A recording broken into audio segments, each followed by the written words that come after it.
Hey, I mean, you're looking at a is that $60,000 a year savings In a perfect world. if everybody signed up. So what I found with this demographic is uh, most, not all, are coming from $8 to $10 hour jobs. And what happens is they go to a 15-hour job and they get benefits, but a lot of these people, not all, either had coverage through their parent, because most of the drivers are young, Yep. so you're covered at age 26, or they had coverage through the state plan, like Medicaid, Medicare, Yep. or they just never had it before because they never felt the need. So I typically only get, so if I get a group of 50, I might get 15 or so. Okay, So I get, roughly that's still 18,000 ish, right? Yeah. In savings alone. So- So hard cost. right. But I tell the employer, because some of them I say, hey, you got to pay $200 a month, and they do the math. It's going to cost me $10,000 a month. I said, no. You're not going to get all 50 enrolled because you might have it through your spouse. Some people have other jobs, believe it or not. Some, Well, it's a second job, right? It can act as a second job. It can second job, and then you're going to have people that fall off. But the reality is, I can give them with pretty accurate numbers. Hey, based on the size of your group, based on what you're funding, because I've had some say, hey, we're only putting in 150. I said, well, if you only put in 150, we're only going to get like 8 people to enroll. But if you put in $300, we're going to get 15 to 18 to enroll. So is it better to have more to enroll? Well, I guess to the eyes of Amazon?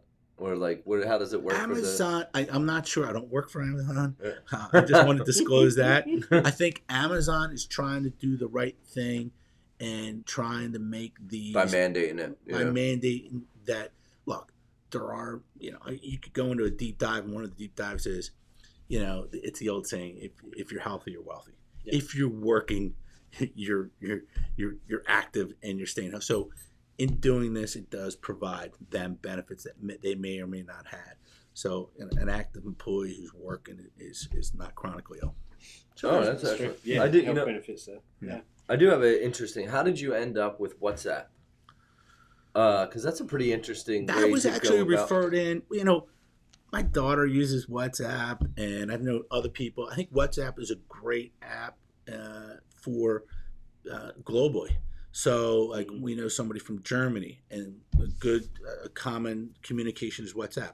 Or, like, my daughter is going to Costa Rica at the end of the month, and I don't believe Verizon service will work. Or if it does work, it's probably going to be $500 a minute. Yeah. But I think WhatsApp was, I had used it on a personal level, and then initially last year, my client had suggested, hey, we use WhatsApp as our communication tool. Interesting. It's actually a great idea. I use WhatsApp to communicate with my parents back in the UK and with friends and people like that. I found it's actually more stable than using something like a Skype or something like that. And because people are using it, and it's cheap calls fundamentally. If you're on Wi-Fi, you pay nothing other than a Wi-Fi fee. So it makes a lot of sense. And if everyone in that industry is kind of comfortable with using it, it's very uninvasive in terms of being able to set up the app and get it up and running. So it's easy for people. And I think that's really interesting, is that even within your model for their business model, introducing that kind of communication channel through WhatsApp just makes life so much simpler. And then tying into a PDF filler, which I actually use as well. Yeah. That's huge. It just makes it easier. There's a lot of little things that happened in the past couple of years. Another app that I actively use almost on a daily basis, because I'm out on the road visiting with clients, I use JotNot.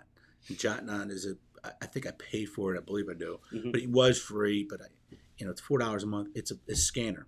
Yep. So, I'm out in the Amazon warehouse and somebody wants to enroll in a Blue Cross plan and I have a hard copy, or maybe they don't scan an email to me, I can use JotNot. It scans PDFs, and then I move it on to the next person. Yeah, I've used it as well.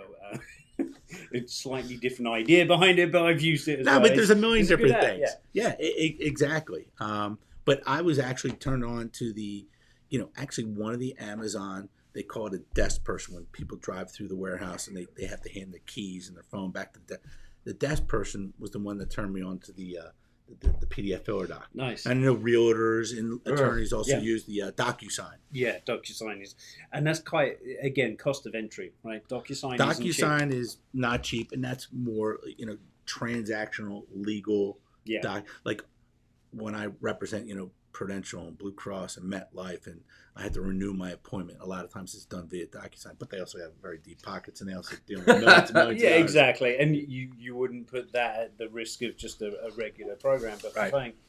for a startup company, which is moving at a rate of knots from 0 to 50 Right. in 90 days. I mean, that's crazy.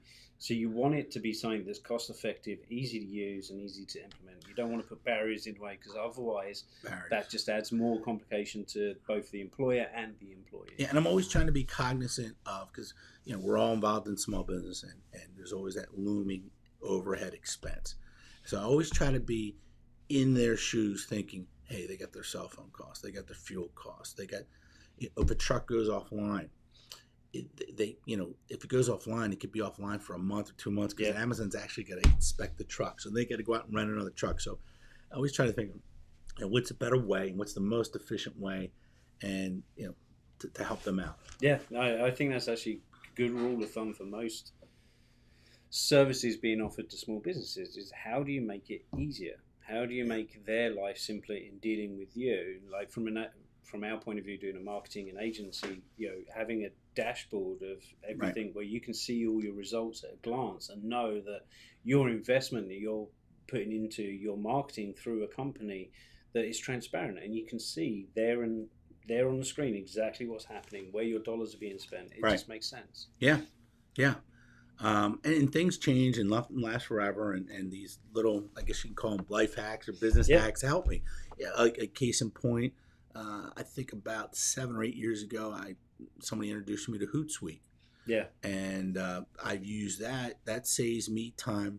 I know Kevin knows that on a Sunday night, I'll pull down a dozen articles and schedule stuff out for 2 weeks, and I know it's going to go to Facebook and Instagram and LinkedIn, but I know it's done. Yeah. And it's just efficient. Yeah, it makes life easier. Yeah, it's a good aggregator. Yeah. And as we have said many times on this show, if you're running a small business, your time is valuable. So you want to make sure that you're using tools to help. So, if you are dealing with a lot of paperwork, but you can't afford the DocuSigns of the world, check out PDF Filler. It's very worthwhile, and it's very cost effective. And then there's an Android, and there's a Apple. Yep. Yeah, and a desktop version. And a desktop version. You can get them all, basically. Yeah. So I guess on the flip side, what is something that you feel is difficult about marketing your business, Joe? Since we always ask everybody, what do they find the challenge? The difficult part is, I think, I'll be selfish here, but in sales, I know how to sell. Yep. I know how to close. The number one thing for most salespeople, and it could be selling insurance, it could be selling tires, is leads. Yep. So I know how to sell, I know how to close. It's just, and there's people ask me all the time, or people in my industry, I'm an open book. There's enough business to go around. People say, how do you get your leads? And I can never give them one specific answer. Usually I say, you got to be doing a little of everything. It could be a referral. It could be cold calling. It could be social media. It could be at a dinner party. Yep. But the thing is, you got to have multiple lines in the water, because you never know what's going to hit. Exactly. I mean, I couldn't say it any better. There's a wheel and a spoke is the way I always show it, and depending on what your business is, it depends on what the core of that spoke is. But 9 times out of 10, you can say, okay, my website will be my center, because that's where I can put my content. It's my shop window. It's where I can place my form captures and all of that. That's home base. Everything else around that is the surround sound that works. So if one of your spokes in your wheel is not populated, and maybe it's a new social channel, maybe it's, I've never done Facebook because I can't prove that it's going to drive leads, just making stuff up.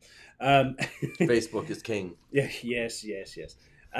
So if one of those spokes is broken or not efficient or not working well, you're losing leads, and that's unfortunate. You've got to put many lines out there in order to get the bite that you need. Yeah, and it's the old thing, you want to make money while you sleep. Yeah. And it's that in the beginning of starting a new business, because I've actually started an agency, sold an agency, wrote out a 2-year non-compete. Now I'm back again. Like I said, the Phoenix will rise from the ashes, and I had a fantastic 2019. And part of it was I've been doing this a while.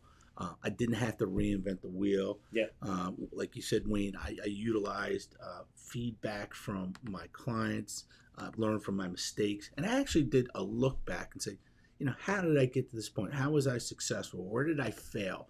And what I realized is most of my new business comes from new startup business. And the reason being is 10, 15 years ago, I could go into a business and find some cracks. Yep. And I could say, hey, I can fill in that crack. Here's a broker record letter. Or I had other arrows in my quiver in terms of carries. In this small business marketplace, there's not a lot of outlets. In this local marketplace, Blue Cross dominates. Yeah. And United Healthcare and Aetna are good, but they're very, very specific. They do self-funding. So with that, I figured out is I'm not going to go into an existing group with 50 employees and say, tell me what's wrong. There's typically, most brokers are doing a great job, and there's typically nothing wrong. So what I found is I better focus my efforts on net new business. Yeah, no, it makes sense. And you've identified a niche, and correct. That niche right now is working out well. And as we all know, the small business economy is huge in the US, growing yearly. 88% of companies are under 25 employees. Yeah, it's crazy, isn't it? Yeah. Wow, is that how many it is? Yeah. Yeah, I mean, you think about it. I mean, just drive down your local Main Street USA and see how many small businesses are. Versus, I mean, it's everything from your shop stores to even, you drive past these people every day, but even people are doing business from home, and they've got, a painter and decorator, whatever they are, but they typically have a couple of people helping them out. So, right. Yeah, it makes sense. You've got your niche, and I think that niche is going to continue. So yeah, I mean, as long as Jeff Bezos keeps going with dominating the retail environment. Yeah, I mean, what was interesting for me in there is really just that retrospective look back at where you succeeded, where you failed, and then so I being able to look at that objectively and say, okay, this is how this is what I've learned from that. And don't get hung up on your don't 80-20 rule. Yeah.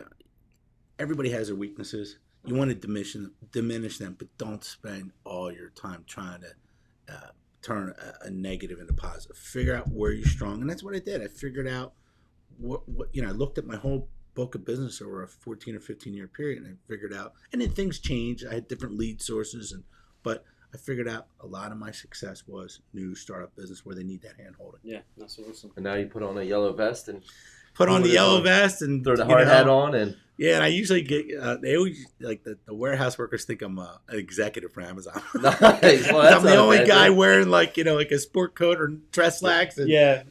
Oh, that's awesome. 5 a.m. car park meetings, new career path. Hey, it worked for Sam Walton. Yes. Hey, there's worse things you can do, right? Absolutely. Exactly. Well, especially at 5 a.m. in a car park. Yeah, that's true. That could be trouble. Yes. You know what? I guess we're about at the end today. I'd like to thank Joe for coming out and great. It was awesome learning about your business. Yeah, Wayne, thank you for having me. This is great. Good venue here. Thank you. Thank you. Well, everybody, we'll see you next week. Remember, if you missed anything today or want to just listen again, check out the podcast anywhere podcasts are found, or check out the live stream on YouTube. And everybody have a good week. We'll see you next Monday. Thank you. See you guys. Yep. That was great. It's fun. It's fun to do. It flies by, huh? It does. It goes real fast. And, we're having some technical issues with the live stream today. I'm not worried about that. No, I mean... You're probably worried about it. Yeah, I mean, from us, it's a little concerning, but it'll be fine. But no, great stuff. And I think it'd be really interesting. Our YouTube channel is starting to really accelerate. That's what Kevin was saying. Yeah. And recently. You only started in November, right? Or so. Yeah. The last 2 weeks. Last 2 weeks. You're only about 3 months deep, 4 months deep, if that, right? Yeah. You know what it was? Our subscriber list is up, and our viewership is up. And it's... So what do you put that down to? I don't know. It got picked up by